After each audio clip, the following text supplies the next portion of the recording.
Have you ever reached a goal and then been like, now what? Yeah, I'm kind of in that space, and I want to talk about that with you after the intro.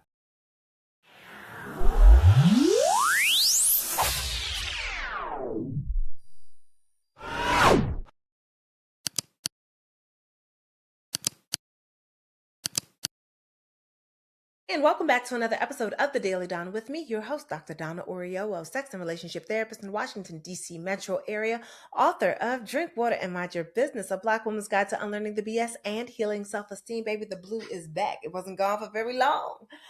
But what I wanted to talk about are goals. I feel like I think as a society, as a people, we are constantly creating goals. I mean, every year people be like, new year, new me, right? Like they're gonna change it all up. They're finally gonna go for that thing that they've always wanted and see what happens. And what I feel like we don't always talk about is what happens when you met the goal. What do you do next? And do you allow yourself to feel satisfied with what is, or are you still striving for more? Now, I'll say that, Black women, we are bar for the course. We are par for the course for always seeking to do something extra. And it's, I think, part of the reason why so many Black women, especially the ones that I see in therapy, end up feeling like they have not accomplished is because they're constantly moving the goal mark. You had a goal in your head that you didn't write, that you didn't say. You just sort of moved toward it a little bit. Maybe you met it on purpose, maybe you met it on accident, maybe it took way longer than you thought, maybe it took way shorter than you thought, but the point is that you made it, but you never really sit in it and recognize it as a goal met, made, achieved. What happens is now you start to feel like it was anticlimactic, and so you're already on to the next thing. You were on to the next thing before you even reached the goal because you saw that it was in your grasp. So we just sort of move on. And so we get into the space of constantly striving for something, constantly having a goal, constantly looking toward the horizon. And we never take a moment to look at where we are right now. Where you are right now. What is it that you have achieved? What is it that you've accomplished? What is it that you wanted back then that you have right now that stopped feeling like an accomplishment once you started gathering all the pieces that made it feel inevitable for you to have? Um, because tea always needs to be spilled, I'm gonna go ahead and spill a little bit of my own. I'm in the YouTube creator program now, y'all.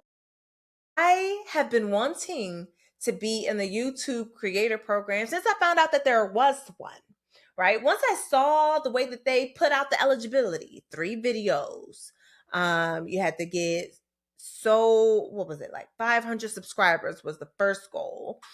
And then, like, I don't know, so many view hours, but then to be in the thing, you get to get your 1,000 subscribers, and you had to have 3,000 watch hours or 4,000 watch hours, or you could have shorts and have 1,000,000 watch hours. And I was just like, oh yeah, that one felt out of my. I was just like, yeah, that's not for me. That one is not for me. They weren't talking to me when they said that one, but I worked for it and I strived for it and I got it. And I think I was happy for 20 minutes. Yeah, a good 20 minutes, which is probably one of the longest celebrations I've had of a goal recently. Because once you get the goal, I kind of blow past it. I'm like, well, what's the new goal? What's the new thing? What's the thing that I want next? And I recognize that as us chronically striving for productivity to continually be proving our worth. And when we slow down to take stock, number one, some of us have been taught that patting yourself on your back and naming what your accomplishments are makes you arrogant. And nobody likes to see arrogance, especially not on a dark skinned Black woman, because we want them to be humble. Right? So many songs will remind us that, like, oh, she doesn't know she's beautiful. Oh, she's so smart, but she doesn't know it, right? It's the thing that makes someone desirable is that thing that they have, that certain je ne sais quoi, right? That piece about them that they are unaware of, that magnetism that they do not know about. And the second where you start smelling yourself, the second where you're just like, oh, Yo, I smell good. Now you become a problem, right? And that's also part of the reason why in my book I talk about like the difference sometimes between what we define as self-esteem and what we define as arrogance is usually is sometimes it's who's watching, right? Someone doing something that is not full of themselves, although who else are you supposed to be full of? But that is assured in themselves. If you are not assured in yourself and you believe that certain people should not be assured in themselves, then whatever it is that they do, whatever it is that they say, their accomplishments, now those things feel like bragging and arrogance. Whereas if you were on equal footing with them, if you didn't believe yourself less than them because they have achieved something or they have something that you have not, then it's just like, oh, okay, I recognize, the person in me recognizes that I like the thing that you have been able to do and achieve, and I would like to achieve and do something similarly for myself, right? Like it's being able to use that envy as a knower of things, right? When you are striving and moving away from the idea that you could ever possibly feel jealous, that you could ever possibly feel envy, and instead shame yourself for having experienced either one of those things, you're more likely to hide that you have that envy, that you're likely to have that jealousy. And so because we're trying to hide it now, some of us we move into our psychological defense mechanisms. And one of those is to sort of project, to say that, oh, this person, like if we know that we are feeling some type of way, we project onto this person something that they didn't have, they didn't say, that they didn't earn because of our own insecurities. So we're like, oh well, she thinks she all that. Does she think she all that, or do you think she's all that? And now you also have an additional narrative of she must I think that she thinks that she's better than me because I feel less than her. So she must feel like she's better than me. So I want to punish her for having the audacity to feel better than me, which is, weird stuff. But the point is that we move our goals. The goal line is always moving. And because we don't write it down, sometimes we don't even see the fullness of the accomplishment before we've moved on to the next thing. We don't sit in it. We don't understand it. We don't do almost like a post-mortem on it. And a postmortem could be just a quick a Sankofa moment. Sankofa, to look back, to go forward. What did it take you to get to this point? What worked well? What didn't work well? Um, how did you feel during the process and during this thing before you start moving on to the next thing? Because already I moved on. That's what I realized I was doing. I'm like, I finally made it into the creator program. And then I've moved on to another nebulous goal of, okay, now get 4,000 watch hours so you can get into what? The higher tier of the YouTube creator program. I don't even know what this tier of the YouTube creator program is about. I don't even know what I'm supposed to do with this thing that I have been striving for. And quite frankly, I wonder how many of us are striving for stuff that we haven't really taken a closer look to even be able to ask ourselves why. Idea why I was striving for this thing, but I knew that I wanted it. I knew there was someone put a gate right there. They said, you can't be over here unless you have this. And I was just like, well, let me get that. I didn't even know what was behind the gate. And I wonder how often sometimes we are working towards something without having evaluated what our life is, where our life is right now, and where we want it to go, and whether or not that thing that we've been working toward actually helps us to get to that thing, or to other nice things that are adjacent but not exactly what we want. And as a matter of fact, sometimes taking us down the road to source the stuff we don't even want. Now I know that I want this now, right? And I know that I'm going to do more research on this, but it's that piece around just finding a moment of stillness, of not feeling rushed to move into immediately the next thing, to just be where you are for a moment, to give yourself permission to take it in, to allow yourself to be a foreigner here, to allow yourself to be a visitor, to be a tourist in this new spot of your life, in this thing that you have achieved. I think that we all want to make our home in the next in the next place, in the next space, in that next thing.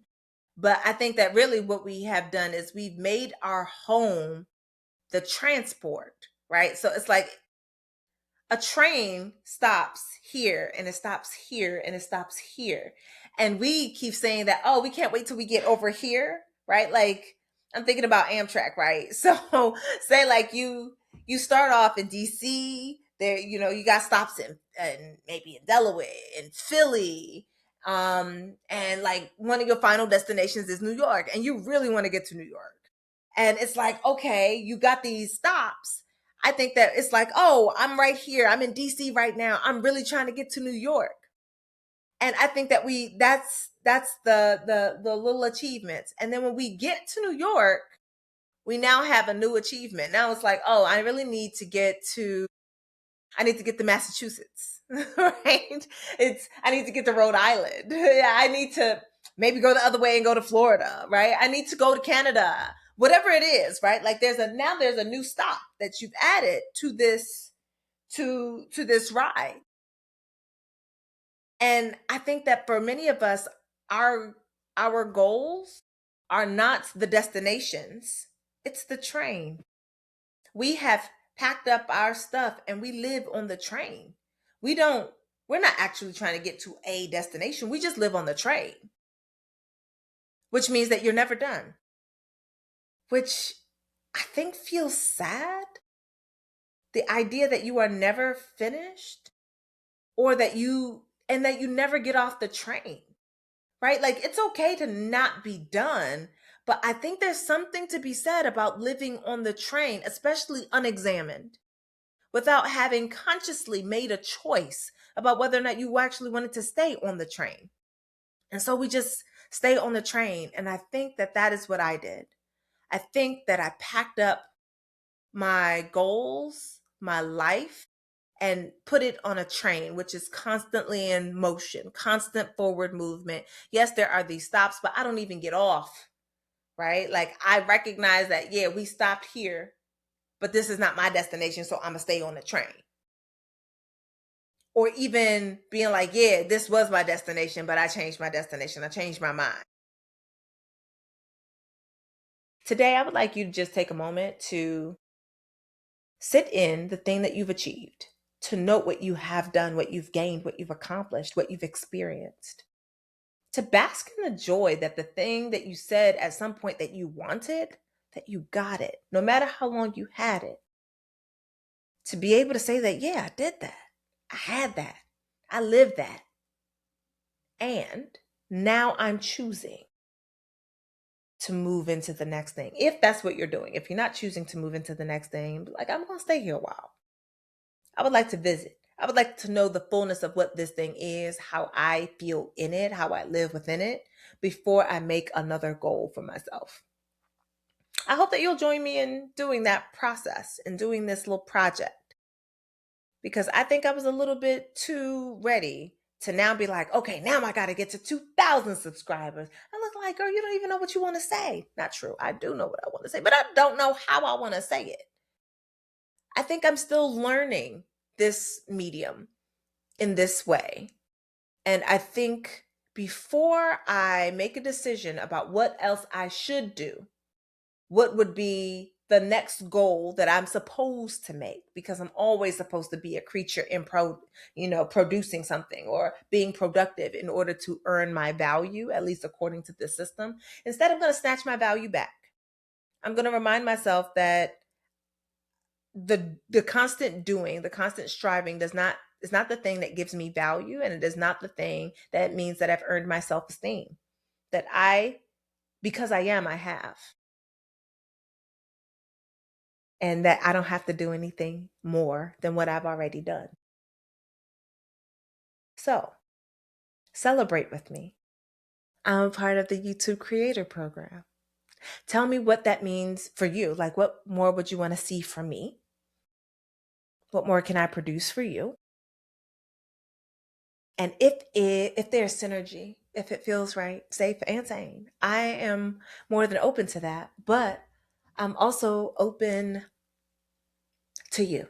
So Don't just tell me about what you want to see from me, but also tell me what is something that you need to just sit in and celebrate that you've achieved. Let's both make sure we do that homework. I will see you when tomorrow, because this is the Daily Donna. I